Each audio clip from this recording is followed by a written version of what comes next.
Domestic violence may not immediately seem like an area of liability for Canadian employees, but it is. Most provinces have legislation in place that dictates a duty to protect workers from violence. This includes domestic violence, says Barbara MacQuarrie, the Community Director at Western University's Centre for Research and Education on Violence Against Women and Children.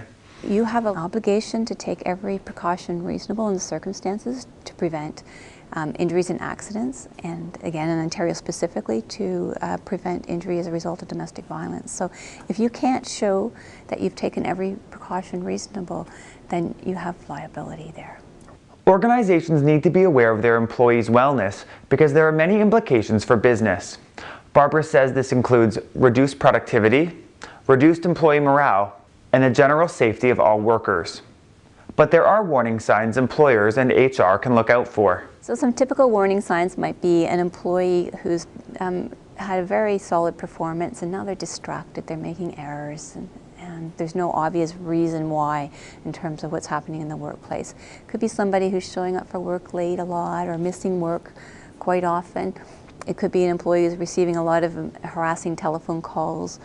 It could be somebody who is wearing inappropriate clothing for the season, so they might be trying to hide injuries by wearing turtlenecks in the summer or dark glasses. It could be somebody who's very isolated and obviously just having some emotional distress. Those are all warning signs. HR can use those observations to start a conversation with the worker. You've been a good worker and I've noticed you're distracted lately, or I notice you're coming in late, and you had that bruise the other day, or you seem to be upset after those phone calls. So you talk about exactly what you see, you talk about why you're worried, then you talk about the fact that there aren't reprisals for disclosing domestic violence. It's about not judging, it's about not pressuring somebody to leave, certainly. That's not the role of the workplace. Barbara also recommends using community-based resources to help with any domestic violence cases. So every community in Ontario has several domestic violence experts. The most obvious ones are women's shelters and police services.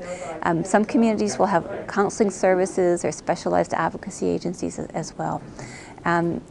So it's really important that we don't not do anything because this isn't our expertise and because we don't know what to do. It's a phone call away to talk to a shelter worker, to invite a shelter worker into your workplace. Even the police can help with safety planning. They can help with risk assessment. So it's just, as employers, there's no need to feel alone or isolated or burdened by these responsibilities. There are many community partners who are more than willing to assist.